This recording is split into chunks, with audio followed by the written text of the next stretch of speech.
आजचा टॉपिक आहे आपला फ्रेम WH क्वेश्चन. फॉर्म्युला आहे WH word plus auxiliary verb plus subject plus main verb plus question. Formula तुम्ही लक्षात ठेवू शकता. आणि इयत्ता 10वीसाठी हा अत्यंत महत्त्वाचा प्रश्न जो की कंपल्सरी विचारला जातो. प्रत्येक परीक्षेला हा प्रश्न तुम्हाला दिसून येईल. तर त्यासाठी खालील मुद्दे लक्षात ठेवा. कशा पद्धतीने आपल्याला WH वर्ड घेऊन क्वेश्चन तयार करता येईल. तर बघा, पर्सनसाठी हू, प्लेससाठी वेअर, थिंगसाठी व्हॉट, टाईमसाठी व्हेन, रिझनसाठी व्हाय आणि वेसाठी, वे म्हणजे मॅनर, पद्धत जे म्हणतो आपण ते वे, हाऊ. आणखी एक गोष्ट यामध्ये लक्षात ठेवायचं आहे, प्रेझेंट. समजा दिलेल्या वाक्यामध्ये am, is, are, was, were, have, has, had, do, does, did हे हेल्पिंग वर्ब जर नसतील तर त्यावेळेला आपल्याला क्रियापदाच्या काळानुसार म्हणजे प्रेझेंट आहे का पास्ट आहे किंवा फ्युचर आहे ह्यानुसार आपल्याला प्रेझेंटमध्ये डू किंवा डज घ्यावा लागेल. जर नसेल तर म्हणजे क्रियापदाच्या काळानुसार घ्यायचं आहे. म्हणजे जर हेल्पिंग वर्ब नसेल तर वाक्यात पास्टसाठी डिड आणि फ्युचरसाठी विल. ह्या गोष्टी लक्षात ठेवा. बघा, एक्झाम्पल्सनुसार तुम्हाला लक्षात येईल. Example number 1. एक्झाम्पल घेऊया.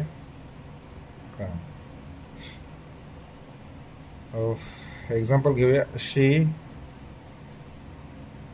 It's a mango. आता मी मँगोला अंडरलाईन करतोय.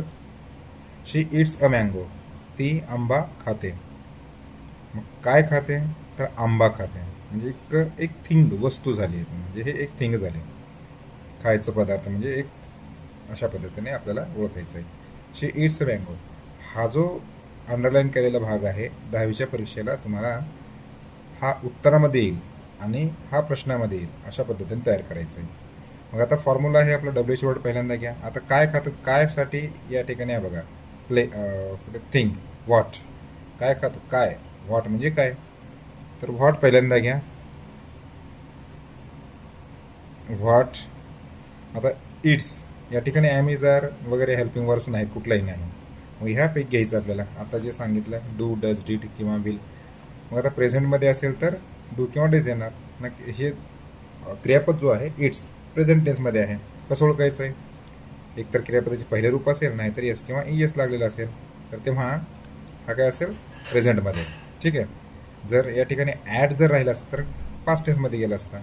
इथे विल जर राहिला असता तर विलच राहिलं असतं. ठीक आहे. आता हे आपल्याला माहीत झालं की प्रेझेंटमध्ये आहे.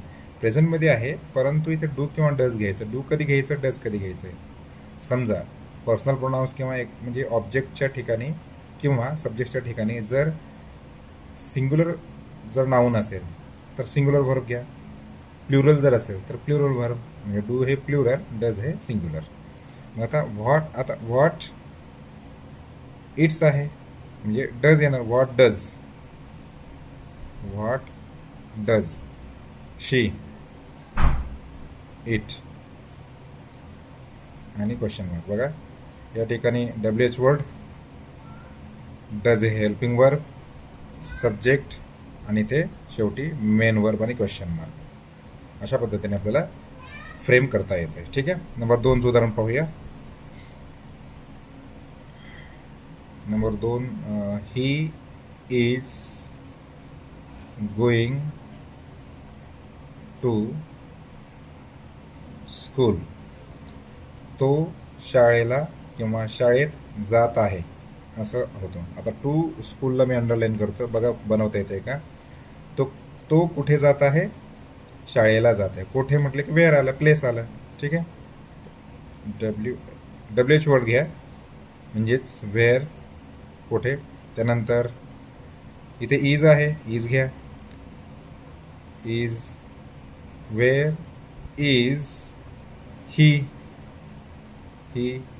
गोईंग, तो म्हणजे तो कुठे जात आहे, अशा पद्धतीने वाक्य बनलं आहे. त्यानंतर नंबर 3चं वाक्य घ्या.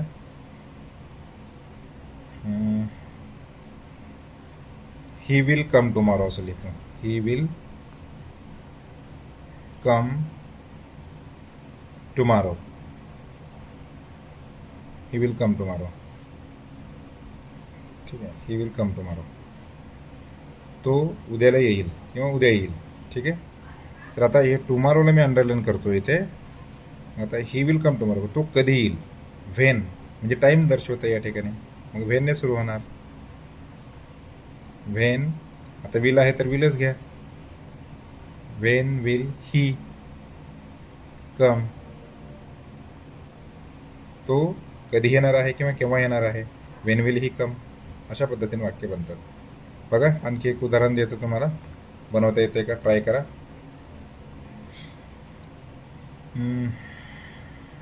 माय father works in the form.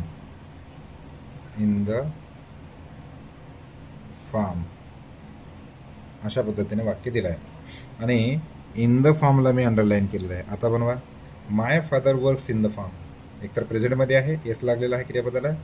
आणि कुठे काम करतात, कुठे म्हटले की वेअर आहे, वेअर आलाय, प्लेस आलाय. ठीक आहे.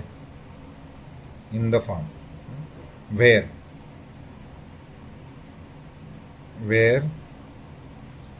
वर्क्स येस आलाय म्हणून डज घ्या. Where does my father work. हां, इथे एक लक्षात घ्या, इथे वर्क घेतलं, इथे वर्क्स आहे, कारण इथे डज असल्यामुळे वर्क क्रियापदाचे पहिले रूप.